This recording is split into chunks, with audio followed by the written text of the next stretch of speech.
Buenas tardes, buenas tardes, buenas tardes. Dios les bendiga, Dios les guarde. Damos la más cordial bienvenida a esta nueva transmisión, nueva edición de su programa De mi casa a su casa. Estamos en la epístola del apóstol Pablo a los Efesios. La semana pasada, qué bárbaro, la semana pasada me llegó un recuerdo. Ya ven que el Facebook pone recuerdos de historias que has publicado o de actividades que has realizado. Y la semana pasada me llegó un recuerdo del día 24 de septiembre. Y en ese recuerdo del 24 de septiembre estábamos teniendo nuestro cuarto estudio de la epístola del apóstol San Pablo a los Efesios. O sea que el día 3 de septiembre del 2020 iniciamos estudiando esta epístola. Y mire, ya estamos a 30 de septiembre. Hoy es el último día del mes y estamos llegando apenas al capítulo 6. Un promedio de 45 semanas cuando menos nos ha tomado hasta ahorita el estudio de esta epístola. Y qué bueno que usted ha sido paciente, que ha ido con nosotros a lo largo de todo este tiempo en el estudio de esta extraordinaria epístola. Y hoy vamos a retomar el estudio en el capítulo número 6 de esta epístola y vamos a permitir que el Señor nos siga hablando, nos siga ministrando, que nuestro entendimiento de la palabra siga siendo ampliado con el propósito número 1 de conocer mejor a Dios. Número 2, en base a ese conocimiento que nosotros mejorar nuestra relación con Dios. Y número 3, mejorar también nuestra relación horizontal y mejorar en general nuestro estilo de vida. Porque al final recordemos que el propósito de la Escritura es nuestra transformación. El propósito de la palabra de Dios no es informar, sino transformar. Informar es el primer paso, pero la meta es transformar. Después de ese comentario, una vez más les decimos bienvenido, deseamos que Dios sea con ustedes, que Dios les guarde y que estén disfrutando de esta semana. Aleluya. Muy bien, muy bien. Vamos a hacer una oración. ¿Qué les parece si hacemos una oración? Y en esta oración vamos a agradecerle a Dios por esta oportunidad y luego vamos a entrar ya de lleno al estudio de la palabra del Señor. Padre, en esta noche del día último del mes de septiembre, estamos en el 2021, un año después, Señor, y semanas de haber iniciado este estudio en esta epístola tan extraordinaria. Uno no se imagina que puede encontrar tantos tesoros, tanta riqueza en el estudio de un libro de la Biblia que tiene apenas 6 capítulos y que hemos estado trabajando sobre él, Señor, a lo largo ya de un año. Señor, gracias por todo lo que hemos podido aprender. Gracias por cada reto, por cada desafío, por cada palabra de ánimo, de exhortación y de edificación que hemos podido recibir a lo largo de todo este tiempo. Hoy, una vez más, nos damos cita a través de esta transmisión con el propósito de continuar con el estudio de esta palabra. Señor, ayúdanos a entenderla, ayúdanos a gozarnos con ella, ayúdanos, Señor, a deleitarnos. Permite, Dios, que podamos no solamente entender, sino que después de entender podamos llevar a la práctica lo que tu palabra el día de hoy nos desafíe a hacer. Estamos en tus manos, Espíritu Santo. Gracias por tu ayuda, por tu asistencia, no solamente para poder extraer las verdades de la palabra, sino tu asistencia sobre todo para poderla llevar a la práctica. Bendice a tu pueblo, bendice a cada persona que se ha conectado, que se vaya a conectar y bendice a sus familias en todos los sentidos. Te lo pedimos en el nombre de Jesús y en su nombre, Señor, te damos muchas gracias. Aleluya. Se ve el cuadro de este. Vamos a entrar al capítulo 6. Si tienes su Biblia, le voy a invitar para que vaya por su Biblia, vaya por su taza de café, por su cuaderno de notas y entonces pues nos dispongamos a estudiar juntos la palabra del Señor. Capítulo 6, vamos a retomar el pensamiento. Dimos una entradita al capítulo 6 la semana pasada, pero hoy queremos concluir con el pensamiento.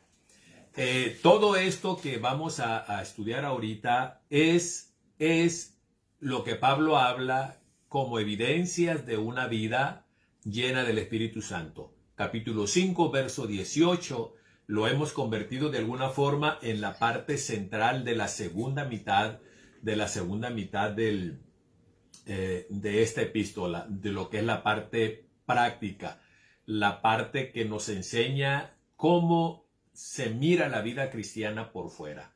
Capítulo 1 al 3, cómo es la vida cristiana por dentro. Capítulo 4 al 6, cómo se mira la vida cristiana por fuera. Recuerde la metáfora. 1 al 3 es la radiografía. 4 al 6 es la fotografía.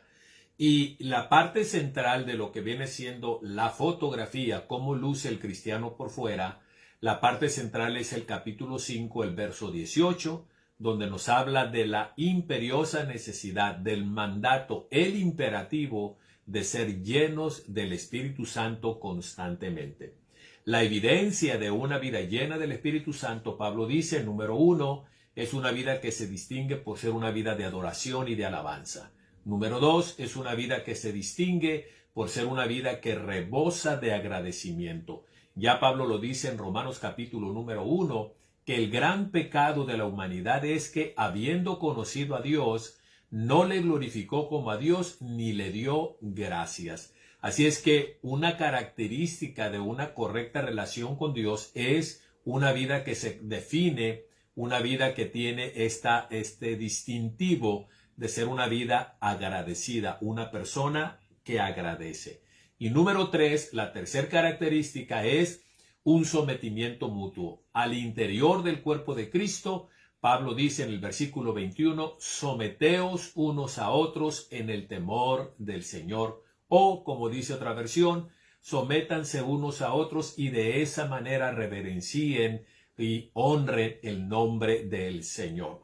Y dentro de ese mandato de la tercera característica del sometimiento recíproco que debe de haber al interior del cuerpo de Cristo, y quiero que notemos algo, cómo las consecuencias éticas que estamos viendo a partir del capítulo 4 tienen que ver sí con nuestra relación con Dios, pero también y sobre todo el énfasis marcado está en nuestras relaciones horizontales, en nuestra luz y sal, nuestra función como luz y sal hacia la gente de afuera y luego al interior de nosotros las relaciones que debe de haber entre nosotros. De ahí entonces que no es lejano decir que al final de cuentas todo se reduce a esto. La vida cristiana que es introducida a través de Cristo, la nueva vida, la nueva sociedad, la nueva humanidad que Dios a través de Jesús está construyendo, afecta básicamente nuestras relaciones. Y esto es, número 1, nuestra relación con Dios el Padre, y número 2, afecta nuestra relación con la gente a nuestro alrededor. Toda experiencia de crecimiento espiritual, toda experiencia que uno pueda tener con Dios, siempre va a tener ese impacto doble. Uno, va a modificar y va a mejorar sustancialmente nuestra relación vertical con Dios, y toda experiencia espiritual habrá de tener este otro sello distintivo. Va a afectar y va a mejorar en alguna medida o una forma muy significativa nuestras relaciones horizontales. De ahí que usted conoce testimonio de matrimonios, por ejemplo, que antes de ser cristianos estaban a punto de divorciarse, se odiaban, se maltrataban física o verbalmente o psicológicamente, y eran desatentos el uno al otro, pero conocen a Jesús y de repente su matrimonio mejora como de la noche a la mañana. Es decir, sus relaciones horizontales, la relación más importante, esposo-esposa, fue revolucionada después de que ellos tuvieron un encuentro con Jesucristo. Siempre van juntas, siempre van una con la otra. Como suelo decirlo, son las dos caras de una moneda. Tengo una experiencia con Dios y el sello será que voy a tener una mejor relación con Dios.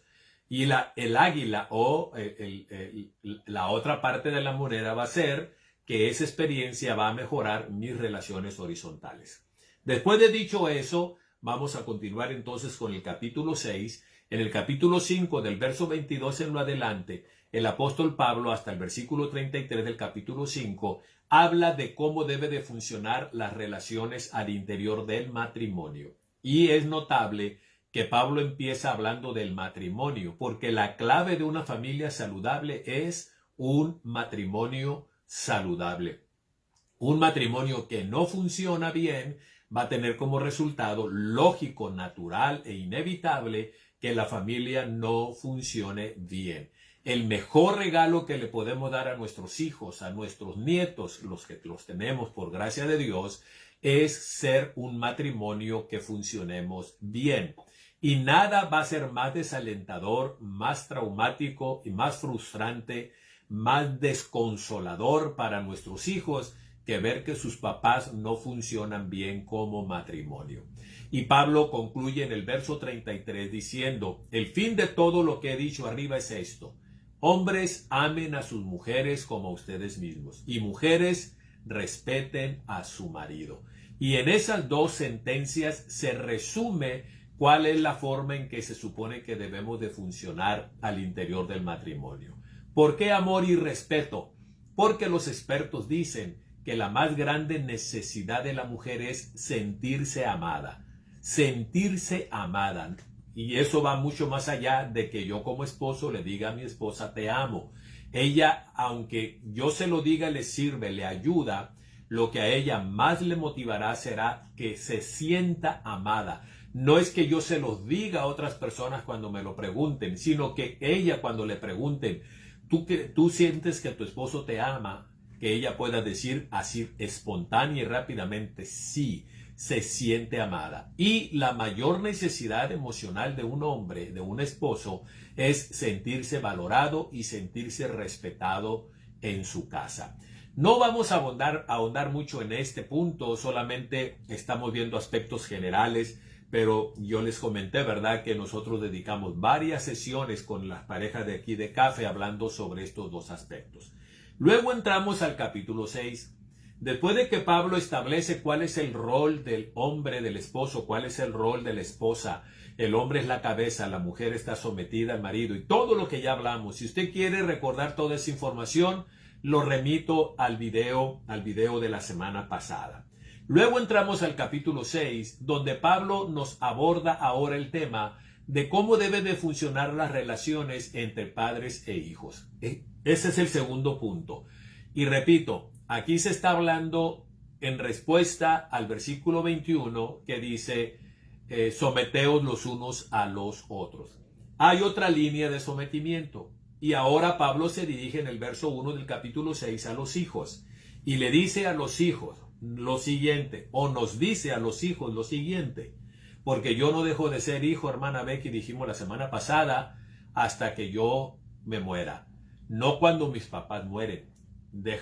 Yo no dejo de ser hijo. Ellos dejaron de ser padres, pero yo no dejé de ser hijo. Lo voy a dejar de ser cuando yo me muera. Así es que esto es lo que nos dice a los hijos. Hijos, obedezcan en el Señor a vuestros padres, porque esto es justo. Y mire, ahorita me estoy acordando de un pasaje de Jeremías extraordinario sobre cómo uno sigue honrando a sus padres aun cuando ellos ya no estén presentes.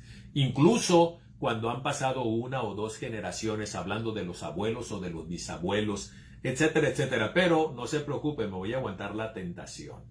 Hijos, obedezcan a vuestros padres porque esto es justo. Esto es lo correcto, dice la Nueva Traducción Viviente. Y la Nueva Versión Internacional mantiene la misma palabra que la Reina Valera. Eso es lo justo. Y lo justo tendría dos connotaciones. Uno, eso es lo correcto, como lo traduce la Nueva Versión Internacional. O es la respuesta natural, lógica, propia, adecuada a todo el esfuerzo que nuestros padres han hecho a lo largo de su vida. Pablo aquí, al igual que en las dos amonestaciones anteriores, las dos instrucciones, donde dice al esposo que debe de amar a la esposa, y luego le dice a la esposa que debe de respetar a su marido. Dijimos la semana pasada que esas dos ordenanzas son incondicionales. Yo debo de amar a mi esposa incondicionalmente. Es decir, Pablo nunca incluye una cláusula donde diga a menos que, o si es que. Y cuando le dice a la esposa respeta a tu marido, tampoco pone una cláusula de exclusión o alguna cláusula que exente a la mujer o le dé permiso a la mujer para faltarle al respeto a su marido. Mire, esto es incondicional. Uno suele decir en la vida normal, el amor se da sin condiciones, pero el respeto se gana. Y no es así. Tanto el amor como el respeto es algo que nosotros damos incondicionalmente. ¿Quién es nuestro ejemplo en esto? Jesucristo. Jesucristo es nuestro ejemplo. Él no solamente nos ama incondicionalmente, sino que nos respeta incondicionalmente y nos valora. Y obviamente la ofrenda que Él hizo de entregar su vida por nosotros habla del tremendo amor, pero también del tremendo valor que Él nos asigna como personas al llevar hasta esas consecuencias o hasta esos extremos su amor hacia nosotros. Así es que tanto el amor como el respeto se manejan en esta escritura de Efesios 5 como algo incondicional. Luego aquí la obediencia de los hijos hacia los padres también se maneja de una manera incondicional. No hay ningún comentario donde se le diga a los hijos a menos que si tus padres, etc. Ahora recordemos esto. Pablo está describiendo una familia normal en términos cristianos. Una familia que está funcionando dentro de los parámetros que la Biblia establece. Todo tiene su excepción, así como en los matrimonios. ¿Y qué pasa, Pastor Ricardo, si mi esposo es maltratador, si me golpea, si es infiel? Bueno, uno tiene que entender que esas son situaciones excepcionales, obviamente. ¿Y qué pasa, pastor, si mis padres me quieren inducir a hacer algo, cosas que van en contra de Dios? Son situaciones excepcionales y ya lo dijimos. La esposa debe de someterse al marido sí y solo si lo que él le pide no contradiga lo que la Biblia dice. Y número 2, no vaya en contra de su degradación como persona en ninguna forma. No sea un abuso o una explotación. Recordando esto, que autoridad significa gobierno y gobierno significa procurar el máximo bienestar integral de las personas que están bajo mi cuidado. No se nos debe de olvidar esos referentes para cuando se presentan esas otras situaciones. Entonces Pablo está describiendo aquí a una familia cristiana que funciona de acuerdo a lo establecido por la Escritura. Los hijos cristianos entonces deben, y en general porque es un mandamiento dirigido a todos los hijos, pero deben de obedecer a sus padres porque eso es lo justo, eso es lo correcto, eso es lo que corresponde. Es la respuesta normal a todo el esfuerzo que nuestros padres han hecho, independientemente de que no sean perfectos o no seamos perfectos los papás, independientemente de que nos equivocamos, independientemente de que muchas veces sin desearlo, y debo de puntualizarlo, creo que la mayoría de los papás lastimamos a nuestros hijos sin que sea esa la intención. Y independientemente de eso, sobre la tierra no va a haber nadie que ame más a sus hijos que sus padres. Y eso no significa que no se equivoquen. Pero tampoco quiere decir que no sea cierto que sean las personas que más te amen. Y es muy interesante, es muy interesante. Mire lo que dice el verso 2. Honra a tu padre y a tu madre, que es el primer mandamiento con promesa. En los anteriores mandamientos, los primeros tres mandamientos, cuatro mandamientos, no hay ninguna promesa. Pero en el cuarto mandamiento encontramos la primera promesa, que es honrar a los papás. Y fíjese cómo de alguna manera en los 10 mandamientos, y luego Pablo aquí establece el orden. La relación más importante vertical es con Dios. La relación más importante horizontal, arriba dice, es esposo-esposa. Luego, en la familia de los hijos, la relación más importante es de los hijos hacia los padres. Entonces, y dice, es el primer mandamiento que tiene promesa. Y en el verso 3 nos dice cuál es la promesa. Para que te vaya bien y sea de larga vida sobre la tierra. Vivir mucho tiempo y tener calidad de vida. Todos nosotros anhelamos esas dos cosas. Vivir mucho tiempo y vivir bien. Bueno, la Escritura nos da, en los 10 mandamientos, nos da la clave y es honrar a nuestros padres. Y el dato interesante que también quiero comentar es esto. Hay un patrón que se repite a lo largo de las generaciones con respecto a los hombres y a las mujeres cuando llegan a lo que se llama la mayoría de edad. Ya somos adultos. Legalmente, los 18 años se establece como la edad en que una persona se convierte en un adulto.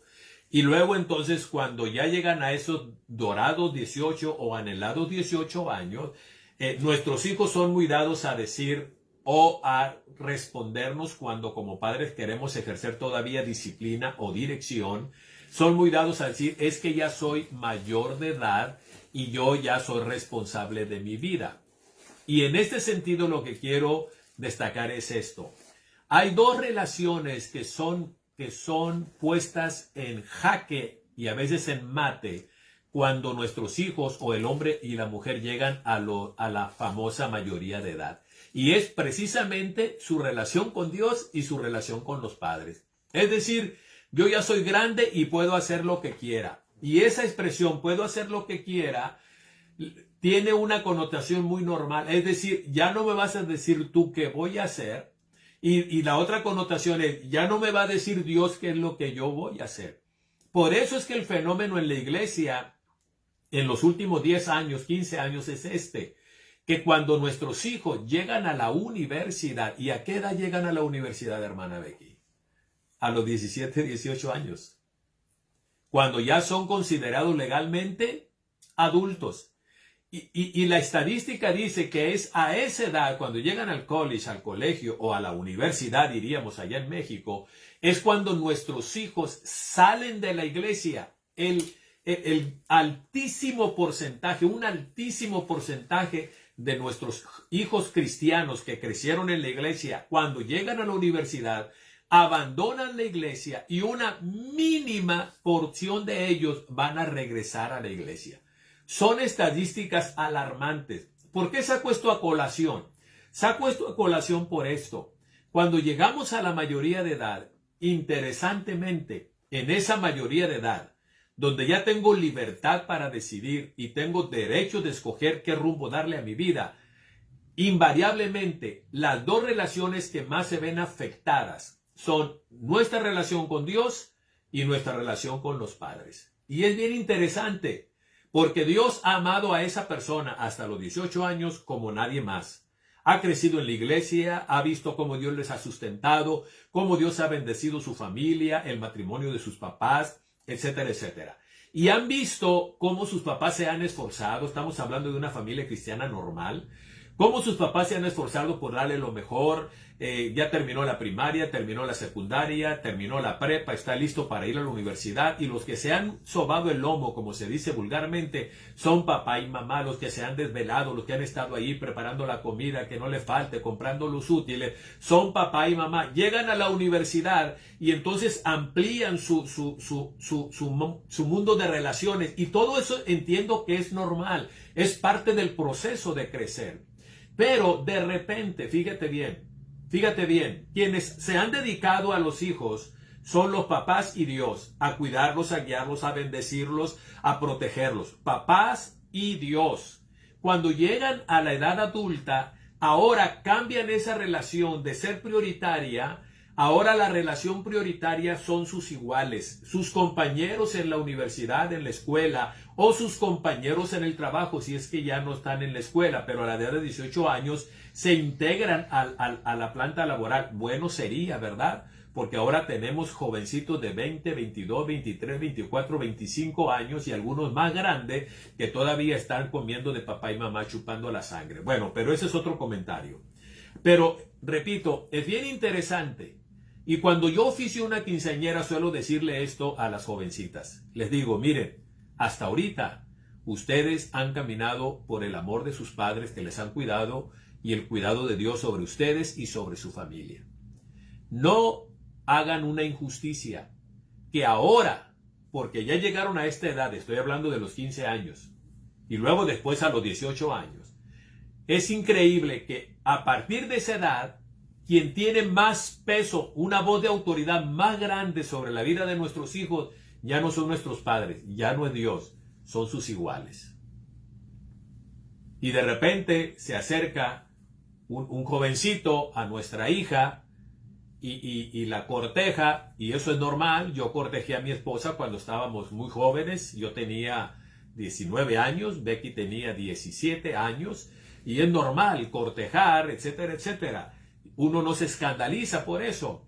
Nos pusimos de novio luego, y es normal que mi hija se ponga de novio, es normal que mi hijo se ponga de novio, es normal.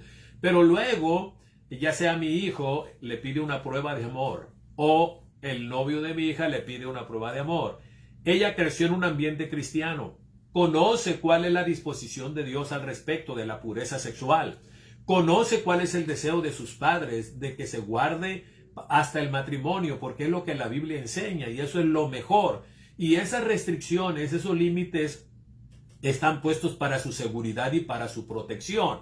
Pero resulta que llega este batito, hablando del caso de la hija, y si es nuestro hijo, pues igualmente reprobable. No porque sea mi hija voy a ser muy cuidadoso, y porque sea mi hijo varón, pues es hombre, entonces no, yo debo de tener la misma medida para los dos, pureza sexual, tanto para mi hija como para mi hijo, y entender que de acuerdo a la Biblia el sexo es hasta el matrimonio. Ok, entonces, pero llega esta persona que acaba de conocer, tiene unas semanas de conocerlo, se hacen novios, se enamoran, y entonces viene la famosa prueba de amor. Y en ese momento, nuestra hija o nuestro hijo deja de oír y no le interesa lo que diga Dios, lo que diga sus padres, y entonces se van en la dirección opuesta a lo que dice Dios y a lo que dice su padre, siendo que hasta ese punto de su vida las únicas personas que realmente han visto por ellos y los han cuidado, etcétera, estoy hablando en términos normales, han sido sus padres. Y es bien interesante entonces cómo el diablo trabaja, Mire, Adán y Eva estaban en una relación extraordinaria en el huerto del Edén. Lo único que habían recibido de Dios el Padre eran cosas maravillosas. Sin embargo, fueron seducidos y engañados para ir en contra de la voluntad del Padre y quebrantar el mandamiento. Esto lo comento, hice mucho comentario para decirles que esta dinámica de la familia, hablando de la Biblia, es una dinámica sumamente importante, es clave. Y como funcione la familia, va a funcionar la iglesia. Como funcione la familia, va a funcionar la sociedad. Como funcione la familia, va a funcionar la sociedad también. Así es que aquí está para los hijos: honren a sus padres, porque es el primer mandamiento con promesa. Te va a ir bien y vas a tener larga vida. Son dos promesas muy claras que en la Biblia encontramos para los hijos. Ahora, una vez que Pablo establece cuál es el rol de los hijos, ¿cuál es el rol de los hijos entonces? Obedecer y honrar. Honrar y obedecer. La máxima honra que yo le puedo dar a mis padres es la obediencia. Obediencia implica que los amo, la obediencia implica que confío. Les amo y confío. Esa es la mejor manera de honrar. Honrar significa hacer sentir a la otra persona que se siente especial en mi vida. Eres especial, eres lo máximo. Y ese es el mandamiento entonces. El rol de los hijos es, para concluir este punto, honra a tus padres y obedece a tus padres. Ambas cosas están interconectadas. Ahora, se dirige a los papás. Ya habló sobre el rol del esposo. Amar a la esposa. Ya habló del rol de la esposa. Respetar o someterse a su marido. Ya habló del rol de los hijos. Honrar y obedecer a los padres. Ahora va a hablar del rol de los padres. Ustedes, padres, no provoquen a ira a vuestros hijos. Este es el rol. Críenlos en disciplina y amonestación del Señor. Déjeme leer la Nueva Traducción Viviente en el verso número 4. Padres, no hagan enojar a sus hijos con la forma en que los tratan.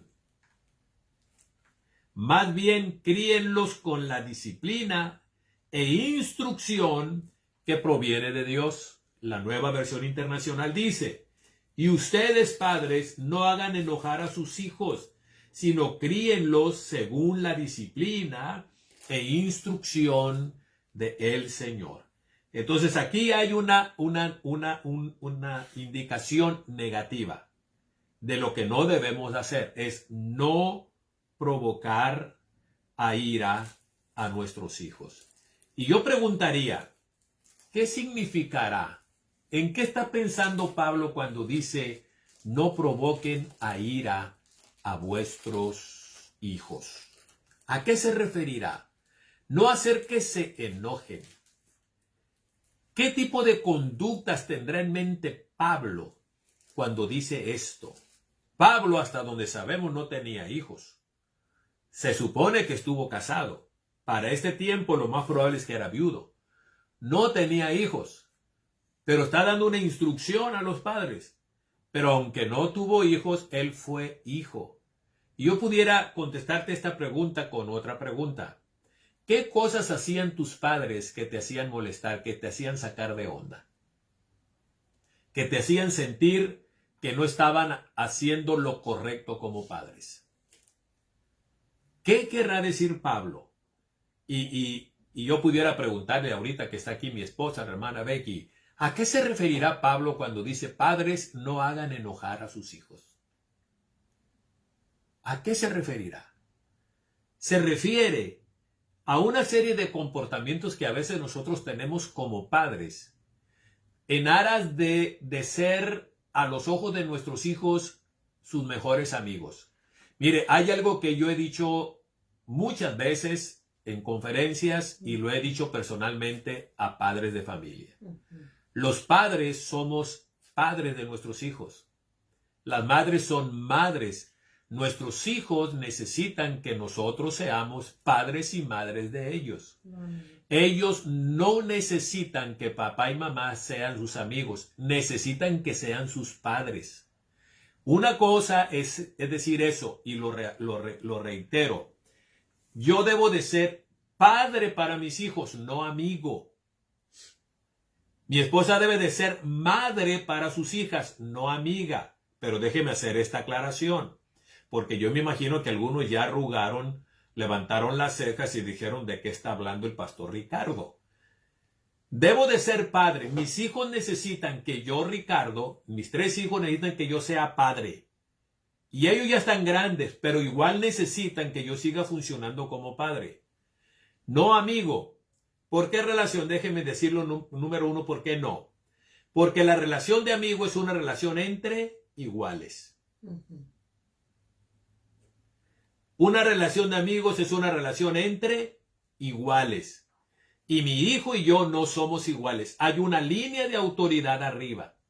Yo soy el padre, mi esposa es la mamá, y hay una relación de sometimiento, de autoridad, de gobierno, y no se le olvide gobierno, procurar el máximo bien y desarrollo de mis hijos en todos los sentidos.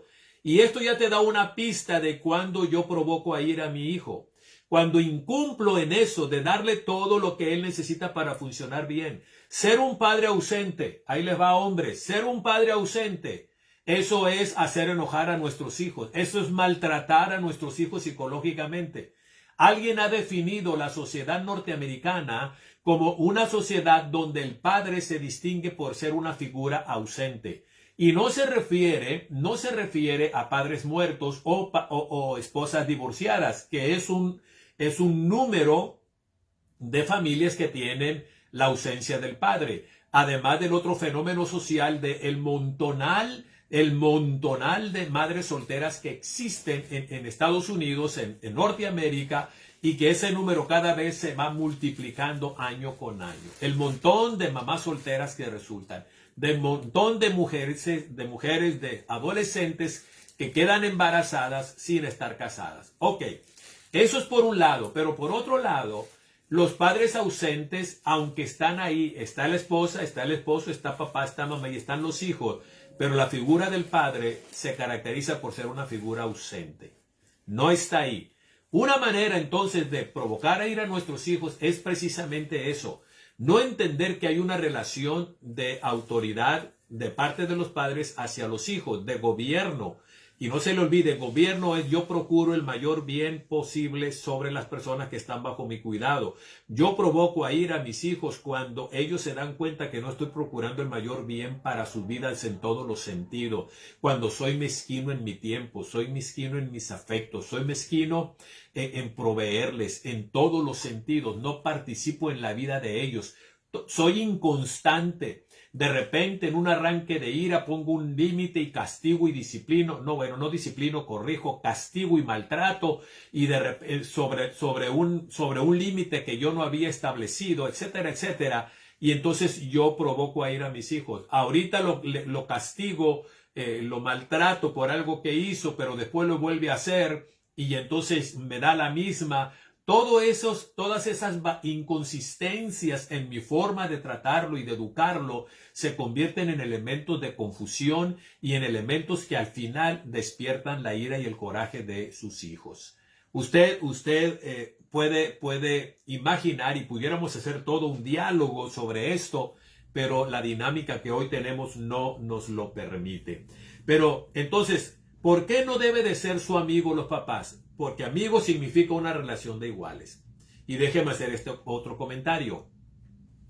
Yo soy llamado y mi esposa somos llamados a ser padres de nuestros hijos, no amigos. Pero como padres hemos de ser amigables. Si notas la diferencia. No soy amigo, pero soy amigable. Y eso es una virtud del amor.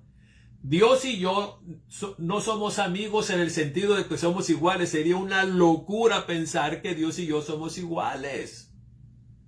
Él es inmensamente, está por arriba de mí. Sin embargo, es un Dios de amor, de gracia, de misericordia. Es amigable. Pero Él es Dios y yo soy una criatura junto a Él insignificante. Pero a pesar de ese hecho objetivo, Dios me ama de la forma en que me ama. Es como la relación que hay entre tú y tu jefe en el trabajo. Él es tu jefe, no son iguales, no son camaradas. Y a veces cuando uno confunde las cosas, hablando del trabajo, por ejemplo, y a veces al interior de la familia, cuando mi hijo me falta el respeto porque somos amigos y me dice una grosería o se pasan los límites, es entonces cuando yo entiendo y digo, hey, mi hijo, soy tu papá. Sí, pero somos bien cuates tú y yo. Somos bien cuates, pero yo soy tu padre y no puedes rebasar los límites. En una amistad somos iguales. Pero mi hijo y yo no somos iguales. Yo tengo una responsabilidad delante de Dios y tengo una responsabilidad social sobre cómo dirijo y cómo caminan mis hijos. Dios me hace a mí como padre y como esposo, me hace responsable del estado espiritual y general que guarda mi matrimonio y mi familia.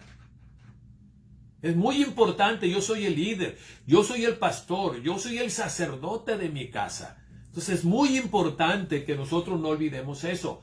Yo soy padre, pero como padre y mi esposa como madre, hemos de funcionar así, pero debemos de ser amigables, amarlos, respetarlos, considerarlos, brindarles confianza. En ese sentido es que me refiero a que debemos de ser amigables, pero debemos de ser siempre padres, porque lo que ellos necesitan en casa es que su papá no se comporte como otro adolescente, que a veces es lo que ocurre, sino que papá se comporte como papá. Mire, a veces nosotros pensamos que no preguntarle a nuestros hijos por qué llegaron tarde o preocuparnos por qué se les hizo tarde y no preguntarle nada es bien buena onda, está bien alivianado mi jefe. No, en el fondo ellos desean saber que tú te preocupas y preguntarles, ¿qué pasó, mijo? ¿Por qué llegaste tan tarde? Tú sabes cuál es la hora de llegar. ¿Tuvo algún problema? Estuvimos preocupados. ¿Por qué no llamaste por teléfono? Eso, aunque puede en un primer momento, por la reacción humana, molestar a nuestro hijo, al final ellos lo van a entender como una expresión de cuidado nuestro hacia sus personas. La gran queja de muchos adolescentes es esta: a mis padres no les importa lo que hago. Si llego tarde, no les importa. Si llego temprano, tampoco lo notan.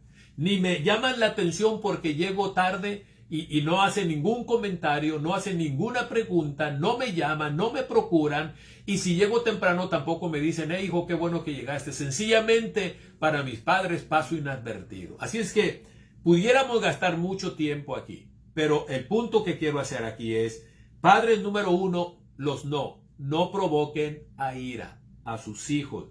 Seamos padres para ellos. Mamás, seamos mamás para nuestros hijos. Procuremos el mayor bien que les podamos brindar a nuestros hijos en lo físico, en lo espiritual, en lo emocional, en lo académico, en todos los aspectos, integral. Procuremos el mejor bien. Qué bueno, papá, que te esmeras en trabajar cada día, ganar dinero y proveerles ropa, calzado, techo, alimento, útiles para la escuela. Pero no es todo. No es todo. ¿Qué tal con lo espiritual? ¿Cómo funciona tu liderazgo en el área espiritual de tus hijos? Bueno, y esta recomendación es para papá y mamá. Y luego viene lo que sí tenemos que hacer. No es exasperarlos, provocarles enojo, sino crearlos en disciplina y amonestación del Señor. Dice la versión, créanlos con la disciplina y la instrucción que proviene del Señor. Y mire, aquí hay dos palabras: disciplina e instrucción. Debemos de establecer disciplina en nuestro hogar. La disciplina, ya lo hemos dicho mucho en estos estudios, la disciplina no es una contradicción al amor. La disciplina es una afirmación al amor que tenemos a la persona. La disciplina es ese procedimiento que nos permite, en lo personal, cuando la aplico a mi propia persona, que me permite desarrollar mi máximo potencial. Ese es el propósito de la disciplina, sacar lo mejor de mí. La disciplina, cuando la aplico como padre a mis hijos, tiene el propósito de sacar lo mejor de mis hijos. La disciplina tiene el propósito de ¿cuál es la palabra? De desinhibir o de inhibir, mejor dicho, de opacar, de bajar o de eliminar en un momento dado una actitud o una conducta, un patrón de comportamiento que es nocivo para la persona y para las personas que le rodean, y tiene el propósito, la disciplina, de atenuar esas cosas, y tiene el propósito de fortalecer actitudes, comportamientos y estilos, conductas que le bendicen o le favorecen a la persona y también repercuten positivamente a las personas que están a su alrededor. Al final, ese es el propósito de la disciplina. Y mire, potencial sin disciplina es potencial perdido. Potencial sin disciplina es potencial que termina desperdiciándose. Así es que Dios te creó con un gran potencial. Nuestros hijos tienen un tremendo potencial. Dios los creó con planes y propósitos. Es nuestra responsabilidad como padres hacer lo que esté a nuestro alcance en la disciplina y la instrucción. ¿Qué es la instrucción? Es la enseñanza. Tomar el tiempo para enseñar. Ahora la pregunta es, ¿quién es responsable de la instrucción de mis hijos?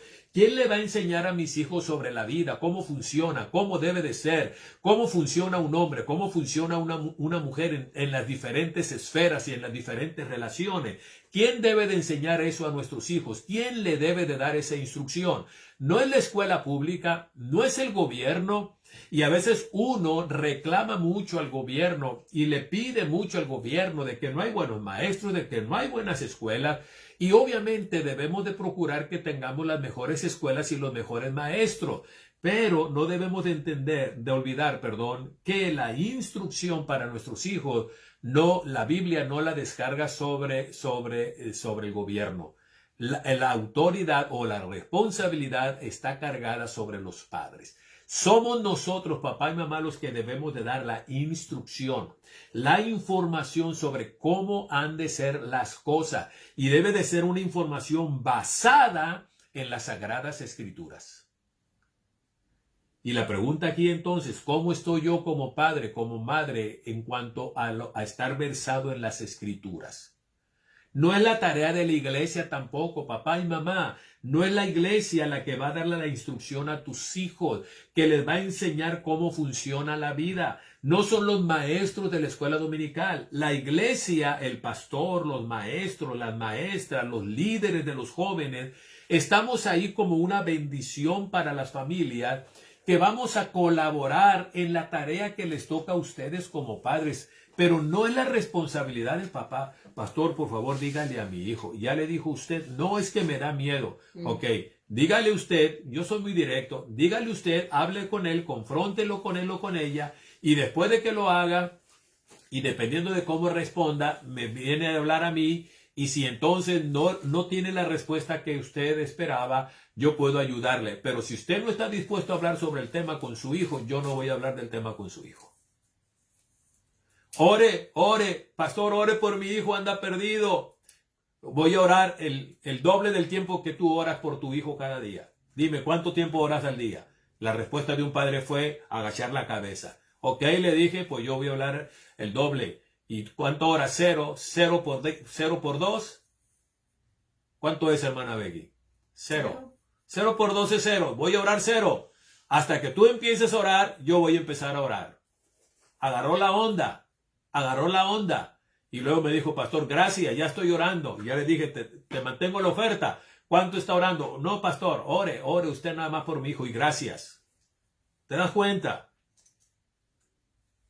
Tenemos que asumir la responsabilidad. Disciplina es hacer aquellas cosas que son incómodas para uno, establecerlas, y que son incómodas para nuestros hijos, porque a nosotros mismos no nos gusta la disciplina.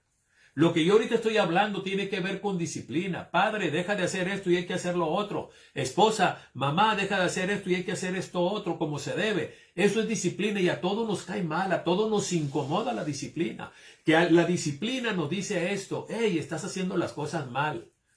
La forma en que lo estás haciendo no es la correcta. Es lo que dice la disciplina en esencia. Pero la disciplina luego te dice, así es como se hace. Mira, estás haciendo malas sentadillas, te vas a lastimar la espalda. Tienes que poner la espalda recta. Cuando agarras la pesa y te la pones en los hombros, tienes que mantener la espalda recta. Y si tú vas a hacer sentadillas, como se dice, o cuclillas, los talones deben de estar, tus pies deben de estar completamente apoyados. Si estás con los pies sostenidos sobre la punta, te vas a lastimar los pies. Eso es lo que hace la disciplina. Te dice lo que estás haciendo mal, pero luego te dice cómo se hace y te lo demuestra. Y repito, a todos nos molesta cuando nos dice no estás haciendo bien. A todos nos molesta. Pero la disciplina no nada más hace eso. Muestra el camino correcto. Con el propósito de que desarrolles tu máximo potencial. La disciplina nunca tiene el propósito de degradar o de rebajar a la persona o de minimizarla o de limitarla. Tiene todo lo contrario. Así es que cuando tú lo que estás haciendo es disciplina, debes de asegurarte que estás procurando eso. No estás haciendo disciplina para tú sentirte bien, porque te dio vergüenza lo que hizo tu hijo. Es que lo que hizo me abochornó delante de mis amigos o delante de la iglesia. Qué pena, y entiendo que te avergüence lo que hizo, pero tú no vas a disciplinar porque te dio vergüenza. Porque entonces tu motivación no es el amor, lo que te preocupa no es el desarrollo de tu hijo, de cómo ese comportamiento equivocado le va a afectar en el futuro, sino que lo que te está molestando es que te avergonzó delante de los demás. Y mire, yo sé que eso es complicado, revisar las motivaciones. Otro punto importante de la disciplina es esto, mire, dice disciplina e instrucción. Yo no puedo poner una disciplina o no puedo disciplinar a mi hijo o ponerle un castigo de disciplina, como se dice, sobre una instrucción que no le he dado. Es instrucción y disciplina, son las dos cosas. Es que yo no sabía, papá, que no podía hacer eso. Entonces yo no puedo disciplinar. Si no he puesto la instrucción, si no he puesto los límites, entonces si no hay límites, entonces ¿sobre qué base voy a disciplinar? Porque disciplina implica que se han roto un patrón correcto de comportamiento. Pero ¿cómo se va a saber si se rompió si yo no he establecido los límites? Y ahí establece la instrucción. Se da la instrucción, mira hijo, esto y esto y esto. Así vamos a funcionar. Cuando esta situación se rompa, entonces va a haber una situación de disciplina. Instrucción más disciplina. Ahora, una vez que se da la instrucción, la disciplina se debe de mantener. Que a veces es la otra cosa, somos inconsistentes. Marcamos los límites, damos la instrucción, enseñamos cómo se debe de enseñar, se establece, porque cuando uno da la instrucción, se tiene que establecer cuál va a ser la ganancia y cuál va a ser el perjuicio. Toda instrucción tiene eso.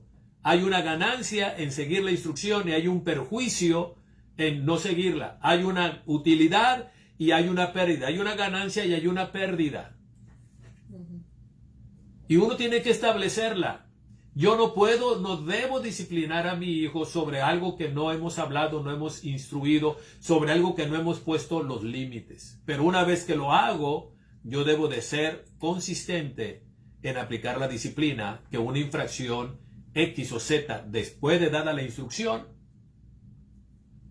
a implementar la disciplina de la que hablamos. Por eso es que Dios dice, el alma que peca, esa morirá. Porque la paga del pecado es muerte. Ahí está un límite muy claro. La paga del pecado es muerte. Así es que el alma que pecare, esa alma va a morir. Y ahí dejo el comentario. Papás, tenemos una gran tarea. Y hoy vivimos en un tiempo donde la sociedad, otrora, hace 20 años, 40 años atrás, la sociedad en general cooperaba mucho con los papás. Cooperaba mucho con las familias. Era una sociedad que giraba todavía alrededor de la familia. En estos tiempos, todo compite o todo está en contra de la familia. Todo está en contra de la familia. El mensaje que los medios masivos de comunicación venden, los mensajes que las redes sociales están bombardeando la mente de los adultos y la mente de nuestros hijos, son mensajes que van en contra de la unidad familiar, van en contra de respetar la autoridad, de respetar los límites de cualquier tipo y de cualquier persona, físicos, morales, espirituales, familiares, sociales, políticos, de lo que sea, judiciales. Es un llamado a la anarquía. Hagan lo que quieran, vivan como quieran, se trata de tu vida, no pongan límites, déjenme abortar, etcétera, etcétera. Todo eso habla del tiempo que nos toca vivir, un tiempo sin leyes, como dice el libro de los jueces, que el tiempo de los jueces se define de esta manera, cada quien hacía lo que bien le parecía. Hoy estamos viviendo exactamente en esos días y la sociedad como tal ahora no coopera con la familia, no coopera con la familia y no nos las han puesto fácil. Yo doy gracias a Dios porque mi esposa y yo ya la libramos, ¿verdad, hermana Becky? Nuestros hijos ya llegaron a los 30, el más chico ya llegó a los 30, los otros dos están arribita de los 30, entonces ya la hicimos y ahora estamos disfrutando a nuestra nieta y damos gracias a Dios y les vamos a echar la mano. Pero a los padres ahora, los que tienen niños, ustedes, mis hermanos y mis hermanas de café que tienen niños, tienen una tarea muy complicada. Siempre ha sido complicado el ser padres y madres, pero hoy es más complicado porque la sociedad como un conjunto no ayuda, no colabora al concepto y al modelo normal, tradicional, como se había manejado la familia. Pero ahí estamos y en medio de esta realidad somos llamados a funcionar de esta manera. Como familia, ¿cómo debemos de funcionar? Aquí está. Esposos, amen a sus esposas como Cristo amó a la iglesia. Esposas, respeten y sométanse a su marido en todo. Hijos, obedezcan y honren a sus padres.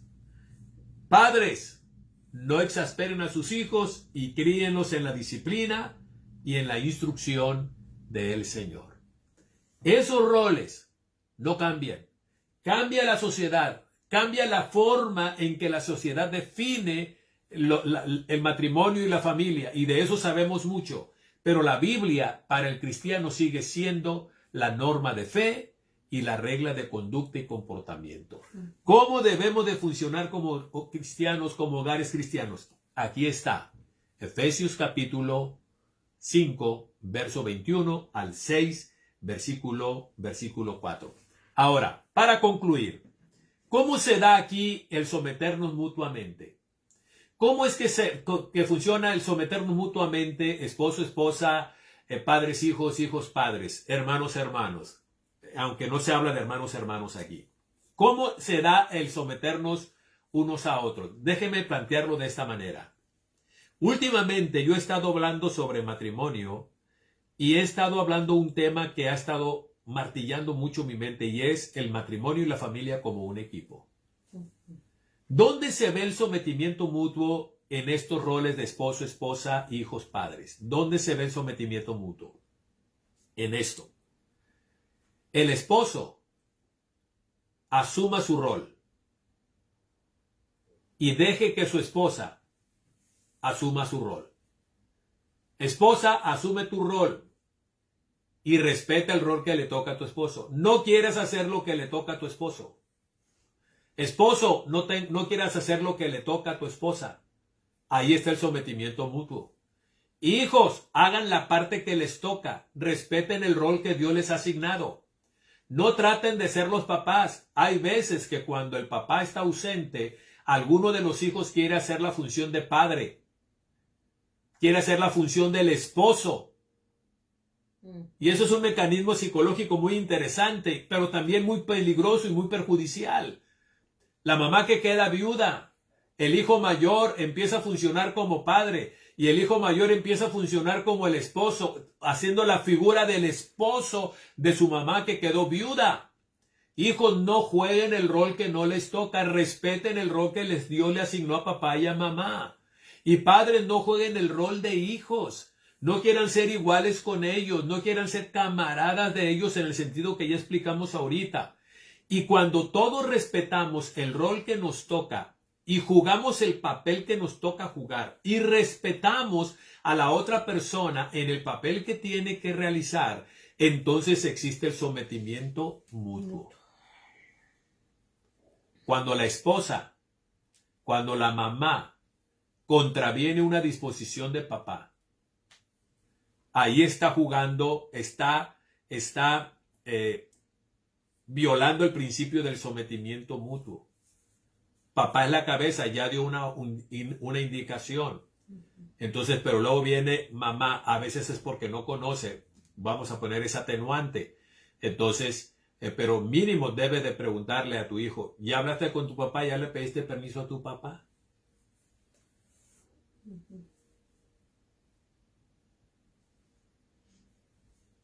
Si yo no pregunto eso y nada más digo sí, probablemente si digo sí y no pregunté, a lo mejor mi hijo ya le dijo a papá y papá le dijo que no, pero mamá dijo que sí. ¿Qué crees que va a hacer el hijo? Sí. El sí. ¿Y quiénes van a tener la bronca? Los esposos. Entonces, no juguemos el rol que no nos toca. Respetemos la función del otro. Y en la medida que yo respeto la función del otro y el otro respeta mi función, entonces ahí se da el sometimiento mutuo. El cuerpo de Cristo es igual. Yo soy pastor maestro. Tú tienes otro don, otro ministerio. Eres evangelista. Tienes el don de servicio. Tienes el don de liderazgo. Tienes el don de misericordia. Yo voy a respetar tu función. Tú respeta la mía. Yo no me voy a meter a tratar de hacer lo tuyo y tú hacer lo mío. Cada quien vamos a funcionar dentro del don que Dios nos ha dado, porque entonces se va a dar la edificación mutua. Yo te edifico y tú me edificas. En ese sentido es el sometimiento mutuo en cuanto a las funciones. Sometimiento mutuo en cuanto a las funciones. Hay una función para el esposo, hay una función para la esposa, hay una función para los hijos y hay una función para los padres. Cada quien funcionando donde nos toca, sin interferir en la función del otro. A eso se le llama, o yo le llamaría, sometimiento mutuo. Y cuando hay ese sometimiento mutuo que Pablo describe aquí en este capítulo 5, verso 21 hasta el 6, versículo número 4, entonces la familia funciona como debe de funcionar. Y una familia que funciona así es una evidencia de que es una familia llena ¿de qué? Del Espíritu Santo. ¿Dónde se verá una vida llena del Espíritu Santo? Asómate para ver a esas personas cómo conviven en familia. Y eso reflejará la realidad de qué tan llenos están del Espíritu, qué tan controlados están. del Espíritu Santo. Termino aquí, 8 con 1 minuto, y vamos a continuar con este tema de las relaciones, y luego vamos a ver el versículo 5 en lo adelante, donde Pablo va a abordar las cuestiones de las relaciones en el ámbito del trabajo y en el ámbito del gobierno. Vamos a ahondar en esto, pero repito, es increíblemente interesante, a mí me lo parece, cuando menos, de cómo Pablo dedica el mayor tiempo de las instrucciones prácticas para hablar sobre el cuidado o cómo nuestra fe habrá de regular y de afectar la forma en que nos relacionamos horizontalmente. Es muy fácil entender que mi relación con Dios es afectada por mi vida espiritual, pero no es tan claro el que cómo mi vida espiritual o mi crecimiento espiritual habrá de afectar mis relaciones horizontales. Y curiosamente, Pablo es a lo que más tiempo le dedica. Por algo será.